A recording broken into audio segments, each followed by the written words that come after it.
Илегални мигранти кои што не добиле азил во Британија ќе бидат депортирани во Македонија и тука замислете изнаслушав дека ќе добиле азил веднаш, па ќе добиле социјална и здравствена заштита, па ќе добиле работни места.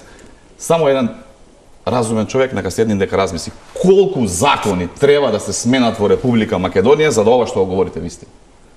Колку закони треба да се сменат?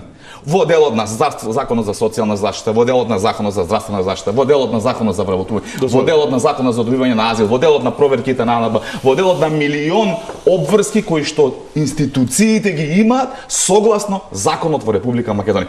Не можам да дозволам вакви паушални оценки да бидат изнесени на јавен медиум со цел заплашување на граѓаните и користење на опозицијата на една ваква тема за да расфрла пердови кои што за многу кратко време од сега ќе бидат демантирани. Ние сева кое што се прави е само едно спинување на јавноста и злоупотреба на една сензитивна тема во делот на мобилизација на граѓани од страна на опозицијата и ништо друго. Ниту ќе имаме илегални мигранти овдека, ниту ќе имаме кампови, ниту шатори, ниту како сакате именувате ги, ништо од ова нема да биде и не појасно од ова кое што го кажа денеска премиерот, јас не знам кој да ви објасни.